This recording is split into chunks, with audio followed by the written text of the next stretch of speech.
Assalamualaikum warahmatullahi wabarakatuh. Selamat pagi, siang, malam semuanya. Yang terhormat Bapak Fathaillah Sarjana Hukum Magister Pendidikan dan semua teman-temanku yang saya cintai. Selamat datang di presentasi kami tentang tren perkembangan pendidikan non formal di Indonesia. Saya Tommy Gantara sebagai moderator akan memperkenalkan anggota tim kami. Yang pertama, Tommy Gantara, kedua Alifa Sabrina Putri, ketiga Uli Rahayu, keempat Mela Sagita, kelima Bulan Dwi Agustina, keenam Vina Mustafa, ketujuh Sherly Vilana, kedelapan Alivia Vilana. Identitas artikel: nama jurnal Pendidikan volume 7 nomor 2 tahun 2022, halaman 76 sampai 82, tahun penerbit 2022, ISSN 2527 sampai 6891. Judul artikel: Tren Perkembangan Pendidikan Non Formal di Indonesia. Nama penulis Ahmad Adilia Jiantiarasari, Ahmad Wasin Wardana, Muhammad Nur Ilham Rashid, Edi Windayanto, Rasyad. Abstrak artikel: jumlah paragraf 1.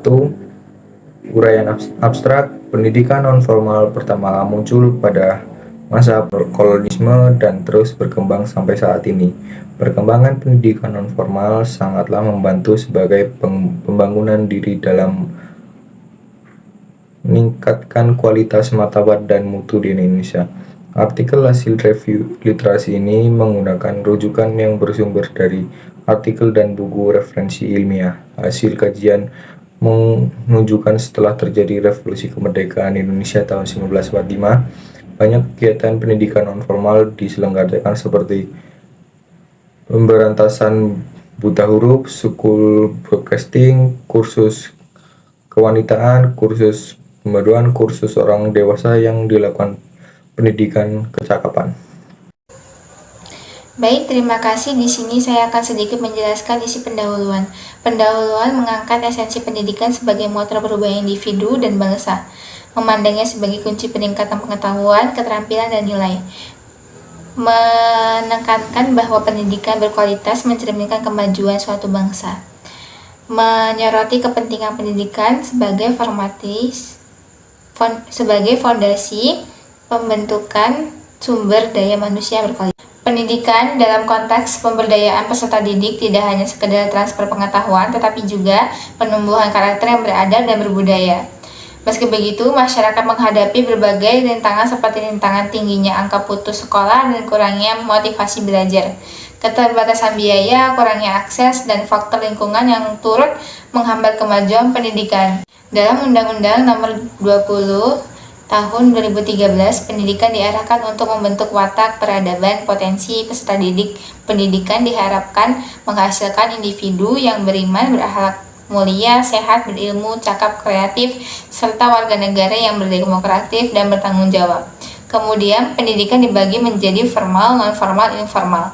Perubahan yang cepat mendorong kebutuhan akan pendidikan non-formal sebagai pelengkap dan penambah dari pendidikan formal. Tuntutan dunia kerja saat ini yang menginginkan tenaga kerja terampil menjadi pendorong pencarian pendidikan tambahan. Pendidikan non-formal dianggap sebagai pendekatan pembangunan yang dapat menghasilkan kualitas manusia, daya saing, dan taraf hidup. Program ini fokus pada peningkatan pengetahuan dan keterampilan fungsional, serta pengembangan sikap dan kepribadian profesional, dengan harapan memberikan manfaat bagi kehidupan sehari-hari dan menciptakan peluang penghasilan. Sejalan dengan pandangan tersebut, pendidikan non-formal dianggap memiliki tugas yang sama dengan pendidikan lainnya, yaitu memberikan fasilitas pelayanan terbaik kepada masyarakat. Tulisan ini membatasi fokus pada pengembangan pendidikan non-formal dari praktik teori yang memiliki sejarah dan evolusi mengikuti sama dengan kebutuhan peserta didik. Izin melanjutkan, selanjutnya ada metode. Dalam kajian ini menggunakan pendekatan kualitatif yang berjenis deskriptif.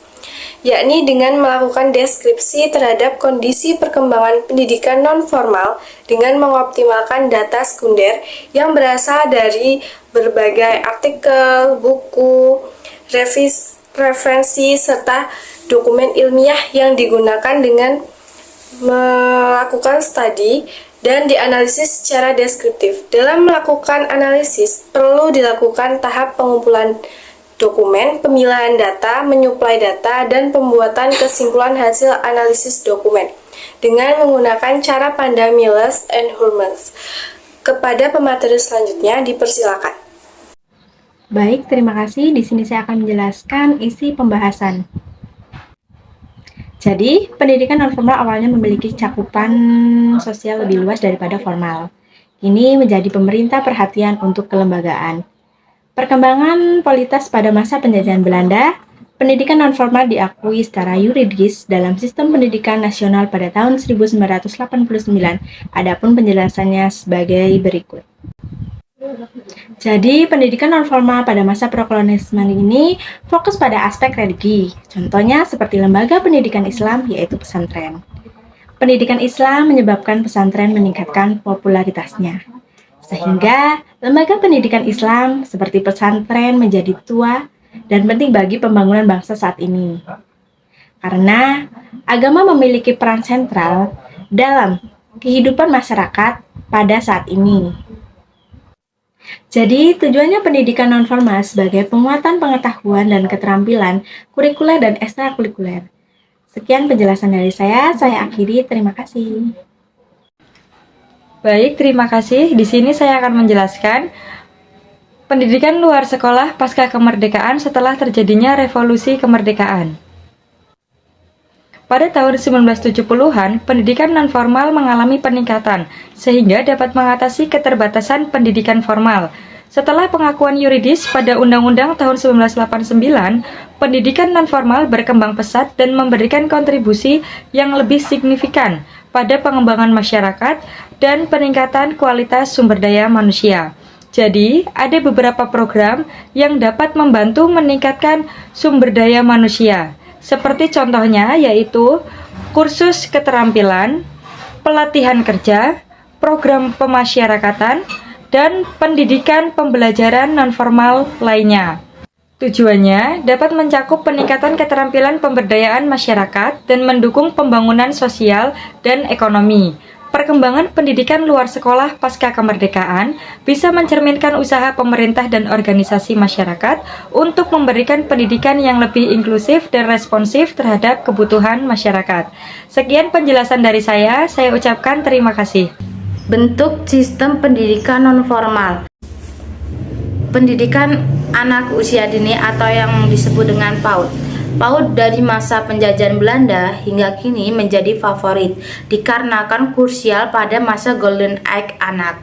Pendidikan anak usia dini penting untuk tumbuh kembang anak, fokus pada perkembangan holistik termasuk aspek sosial dan emosional dan intelektual anak itu sendiri.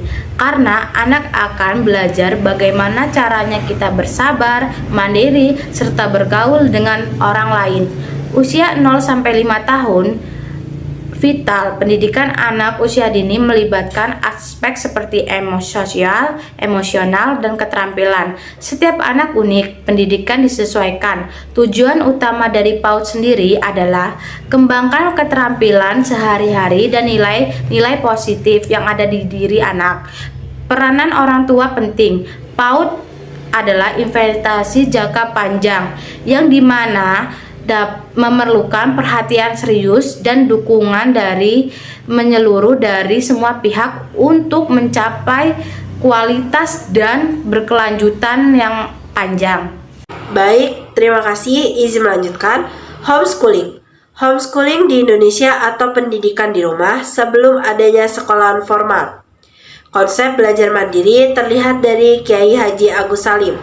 Perkembangan homeschooling dipengaruhi oleh akses bebas informasi, dilakukan dengan berbagai cara, mengikuti kurikulum atau mengembangkan sendiri.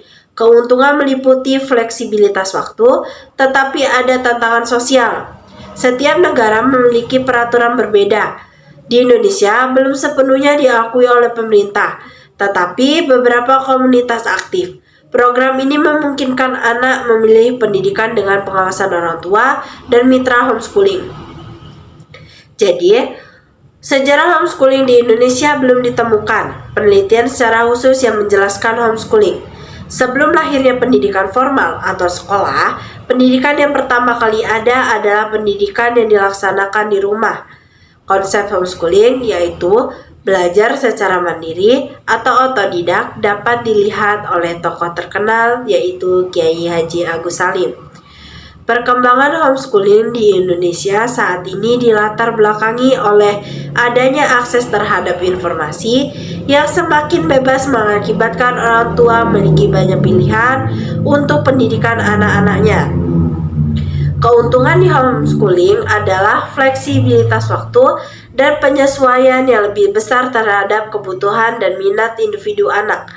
Namun, ada juga kekurangan dari homeschooling, yaitu kurangnya bersosialisasi dengan teman sebaya dan masyarakat di luar rumah. Terima kasih. Baik, selanjutnya itu ada yang namanya Lembaga Kursus dan Pelatihan atau biasa disebut dengan LKP. LKP adalah unit pendidikan nonformal yang memberikan pengetahuan, keterampilan, dan sikap untuk pengembangan diri atau kelanjutan ke perguruan tinggi. Pembinaan kursus di Indonesia dimulai pada April 1976 dan saat ini bertujuan meningkatkan kompetensi praktis masyarakat dapat diterapkan secara langsung. LKP itu memberikan pengetahuan dan keterampilan kepada peserta melalui program-program pelatihan yang sudah disusun secara sistematis. Selain itu juga memungkinkan peserta untuk mengembangkan keterampilan khusus yang diperlukan dalam berbagai bidang, seperti teknologi, bahasa, atau keterampilan interpersonal. Dan selain itu juga menyediakan program-program yang dapat mengarah pada pemberian sertifikasi atau pengakuan resmi terkait dengan bidang tertentu. Dari sini dapat disimpulkan bahwa lembaga kursus dan pelatihan berperan penting dalam mendukung pengembangan individu karena LKP sendiri itu memiliki tujuan untuk mempersiapkan individu agar siap terjun ke dunia kerja dengan keterampilan atau pengetahuan yang diperlukan dalam suatu bidang. Selanjutnya, selain dari LKP sendiri, itu ada yang namanya PKBM atau Pusat Kegiatan Belajar Masyarakat. PKBM pengembangan dari Community Learning Center di Indonesia sejak tahun 60-an.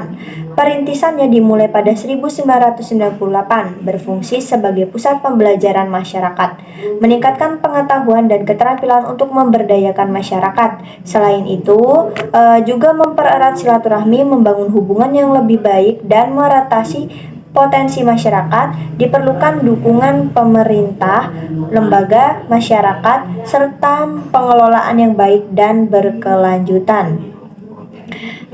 Dari sini dapat kita lihat bahwa Pusat Kegiatan Belajar Masyarakat adalah lembaga yang menyediakan pendidikan non-formal dan pelatihan untuk memenuhi kebutuhan belajar masyarakat.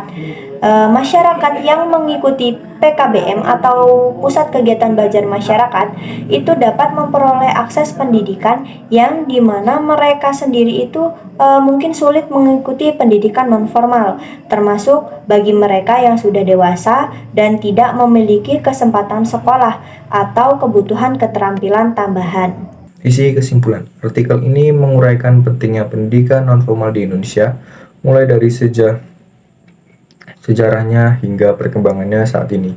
Pendidikan non-formal melalui berbagai program seperti PAUD, homeschooling, LKP, dan PKBM menjadi kunci dalam meningkatkan kualitas sumber daya manusia. Meskipun meningkatkan fleksibilitas dan relevansi dengan kebutuhan zaman, pendidikan non-formal tetap menghadapi tantangan termasuk kurangnya pemahaman masyarakat. Artikel ini menekankan perlunya terus meningkatkan kesadaran dan pemahaman terhadap peran dan manfaat pendidikan non-formal untuk mencapai pembangunan yang berkelanjutan.